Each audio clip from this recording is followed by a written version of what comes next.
Bonjour à tous, j'espère que vous allez bien. Aujourd'hui je vous retrouve pour un update lecture encore une fois, comme je vous l'ai dit aussi dans l'autre vidéo. Du coup j'ai 5 livres à vous présenter, donc je commence tout de suite. Donc tout d'abord je commence par Les Empreintes du fleuve rouge de Elisabeth Larme, publié chez les éditions Carnet Nord. Donc dans ce roman on va suivre Léon qui s'est retiré, enfin en gros il habite à la pointe du Finistère, en gros un trou du cul du monde quoi. Et un jour il y a quelqu'un qui va venir toquer à sa porte. Et il va se rendre compte que c'est... il va voir une jeune asiatique et cette jeune asiatique va lui dire en gros, tu fais partie de ma famille, tu as de la famille au Vietnam et voilà quoi.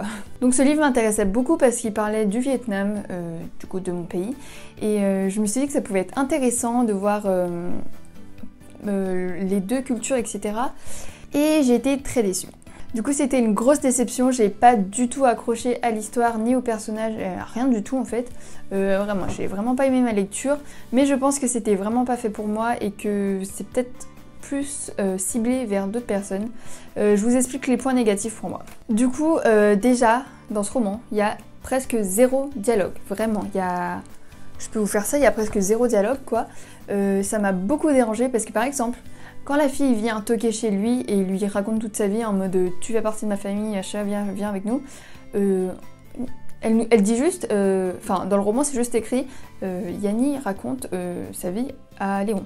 Voilà, on n'a pas tout le discours qu'elle lui fait, et ça j'aurais aimé entendre l'histoire de sa bouche en fait, de savoir comment elle le raconte, etc.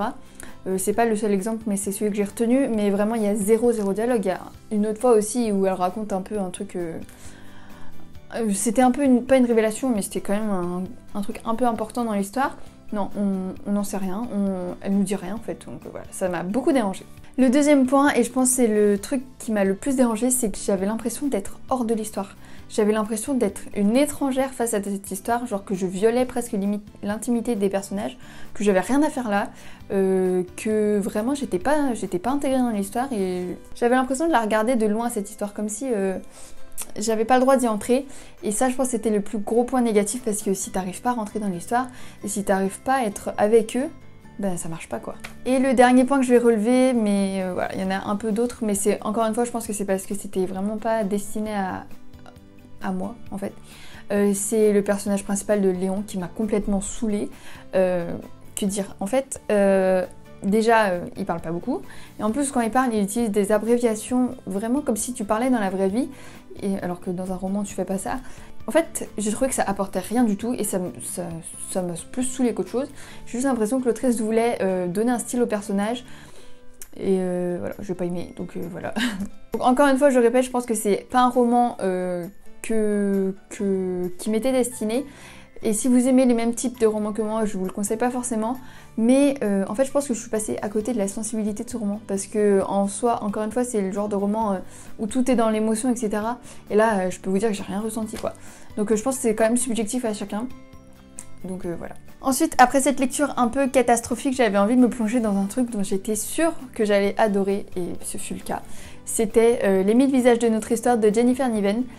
Publié chez Gallimard Jeunesse. Donc Jennifer Niven, si vous savez pas, c'est l'autrice qui a écrit Tous nos jours parfaits, que j'ai adoré, qui a été un coup de cœur aussi. Et celui-là aussi, ça a frôlé le coup de cœur, voire c'est un gros coup de cœur, je sais plus trop en fait. Après le recul, je me dis que c'est peut-être un gros coup de cœur, alors que l'autre fois j'avais dit ça frôlait le coup de cœur. Bref, dans ce roman, on va suivre deux personnages principaux. On a le personnage de Libby qui est une jeune femme, un jeune ado qui a été déscolarisée depuis quelques années à cause de son obésité, parce qu'elle est vraiment très grosse, au point qu'elle ne peut presque plus marcher, ne plus sortir de son lit, vraiment elle était très grosse. Là, elle s'est remise en main, etc. Donc elle retourne au lycée et voilà, on va avoir un peu la critique des gens et tout, enfin le regard des autres. Et à côté de ça, on a Jack qui est un personnage au lycée. Et lui, il est... En fait, derrière, c'est juste écrit, il a enfoui un secret douloureux. Mais je pense pas vous spoiler en disant ça parce que c'est vraiment dans les premières pages, quoi. Jack, il est atteint d'une maladie qui s'appelle, je crois, si j'arrive bien à retenir son nom, c'est la prosopagnosie. C'est le fait qu'il ne reconnaisse aucun visage. Il tourne la tête une fois et genre la personne à qui il était en train de parler, il se souvient pas qui c'était. Vraiment, il oublie tous les visages à la seconde près. Bref, c'est un truc très rare et je regardais, je savais pas du tout que ça existait. Le point fort pour moi de cette histoire, c'est les deux personnages qui sont hyper touchants. Libby, elle est super forte, enfin elle est hyper touchante de par son histoire, mais elle est hyper forte, elle est au lycée, elle se prend toutes les remarques dans la gueule, mais non, elle reste forte, elle se bat, elle répond, elle se laisse pas rabaisser en fait. Et ça j'ai adoré, elle a un fort caractère.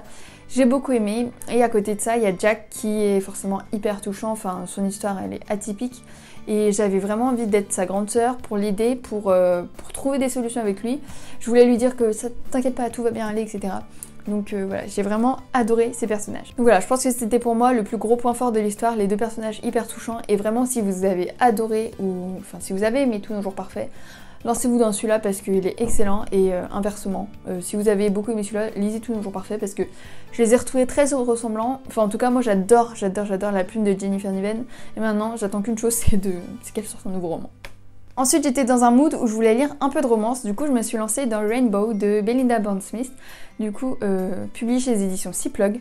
Donc dans ce roman on va suivre une jeune femme une jeune fille qui rentre à l'université, et à côté, enfin en gros elle a sa vie banale quoi, et à côté on va voir le chanteur super célèbre du groupe du moment qui s'appelle Cade. Et un jour ils vont forcément être amenés à se rencontrer.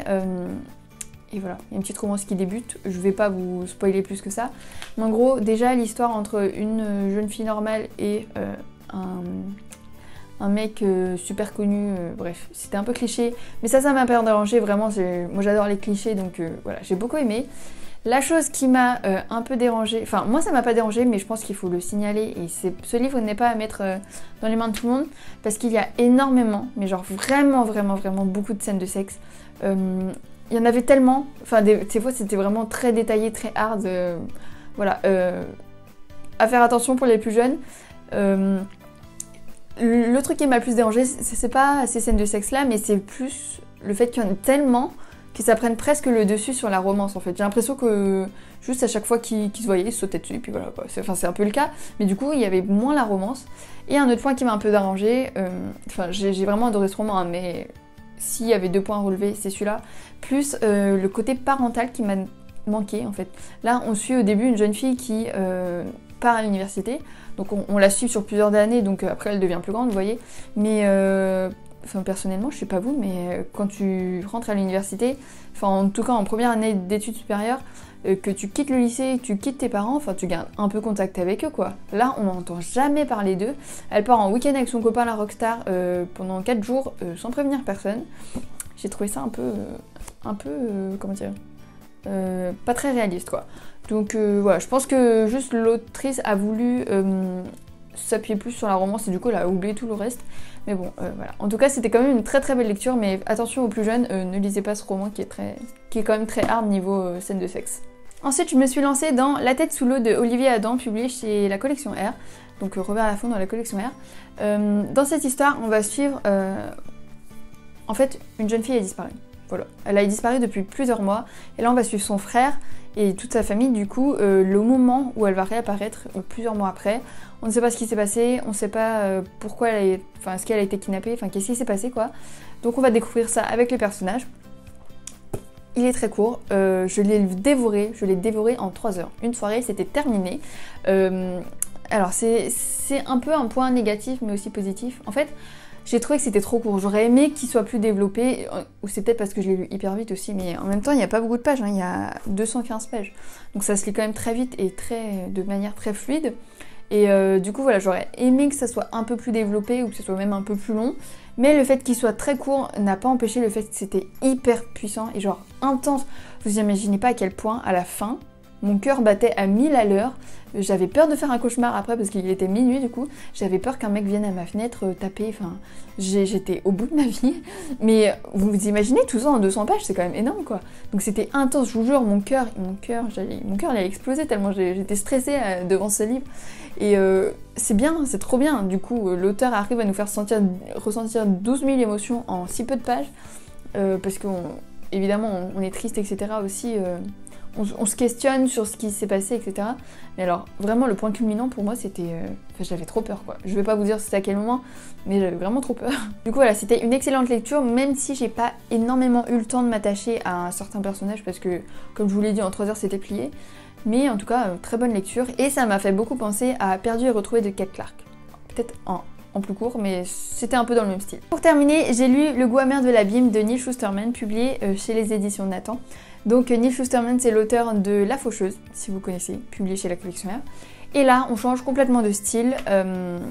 Ici, on est avec Caden Bosch, qui est un ado de 15 ans, qui partage, enfin qui est ordinaire quoi, il a sa vie au lycée, etc.